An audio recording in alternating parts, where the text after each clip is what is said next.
Parmi les 17 sites nucléaires en France, 4 centrales sont complètement arrêtées à ce jour. Et parmi elles, 2 sont en Normandie, la centrale de Flamanville dans la Manche et celle de Penly en Seine-Maritime. Le réacteur numéro 2 de Flamanville devait redémarrer aujourd'hui. Finalement, EDF indique que ce sera demain à 23 h. Il a été arrêté en février dernier pour une opération classique de rechargement de son combustible. Mais des problèmes de corrosion étaient venus plusieurs fois retarder le redémarrage prévu initialement en mai dernier. Et nous allons aller un peu plus loin dans l'analyse, puisque Flamanville est loin d'être le seul site avec des réacteurs à l'arrêt. Bonsoir David. Bonsoir Laurent. Quelle est la situation sur l'ensemble du parc électronucléaire français ? Alors, le nucléaire en France, c'est donc 56 réacteurs. Mais il faut bien savoir qu'à l'heure où je vous parle, sur ces 56 réacteurs, il y en a 20 qui sont à l'arrêt. On va voir du coup cette carte avec en rouge tous ces réacteurs en France qui sont à l'arrêt, que ce soit pour des travaux de maintenance ou simplement des problèmes à régler. Et notamment, vous le voyez, Flamanville, vous en avez parlé avec ce réacteur 2 qui est confronté à des problèmes de corrosion. Toute la tuyauterie a été changée. Normalement, ouverture donc demain à 23 h, vous l'avez dit. Le réacteur 1 est lui aussi à l'arrêt. Là, ce sont des générateurs de vapeur qui ont été changés. Ensuite, il faudra vérifier cette corrosion. Ouverture prévue normalement le 25 décembre. L'ironie, c'est qu'en ce moment, Flamanville doit importer de l'électricité pour faire tourner la centrale.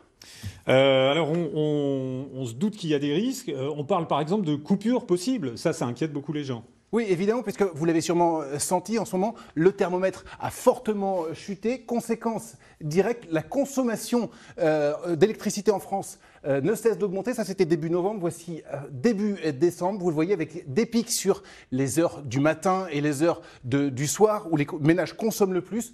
Du coup, le gouvernement s'inquiète. Et on parle d'un scénario extrême avec des trains qui seraient annulés, des écoles fermées, des quartiers entiers où l'électricité serait coupée. Bon, on espère qu'on y échappera quand même si c'est un scénario à envisager. Merci David pour ces précisions. Toujours dans le nucléaire, pendant ce temps-là, ce soir se tient à Caen la 4e réunion publique sur les 2 futurs EPR qui doivent être construits à Penly. Bonsoir Florent Turpin, vous êtes en direct avec nous depuis le Palais des Congrès où a lieu cette réunion publique organisée par la Commission nationale du débat public. En fait, les opposants à l'EPR disent que ce genre de réunion, si ça ne sert pas à rien, c'est bien limité quand même. Oui, c'est en tout cas le sentiment partagé par de nombreux militants anti-nucléaires qui, regardez, sont présents ce soir ici à Caen pour ce 4e débat public.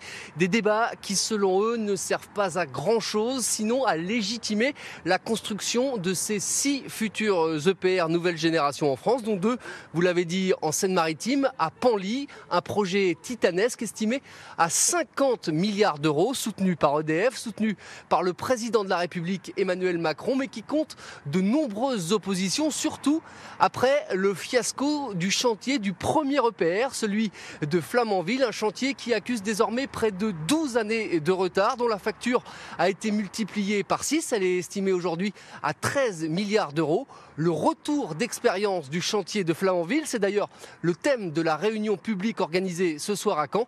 Écoutez Yannick Rousselet de l'association Greenpeace France. Il avait été dit, il avait été promis que jamais on lancerait la construction de nouveaux réacteurs tout le temps que l'EPR de Flamanville, lui, n'avait pas démarré. Or, il n'a toujours pas démarré. Personne ne sait si même il démarrera un jour. C'est-à-dire que les problèmes qui ont été cumulés font qu'aujourd'hui, ça reste très, très hypothétique. Et finalement, cet EPR2 qu'on nous promet aujourd'hui, qu'on voudrait nous vendre, c'est finalement une espèce d'EPR 1, mais au rabais, en simplifiant énormément tous les systèmes. Pourquoi ? Pour faire des économies. Donc évidemment, pour nous, la sûreté n'a pas de prix. Et c'est pour ça que nous, on considère que les EPR2 sont nuls et non avenus.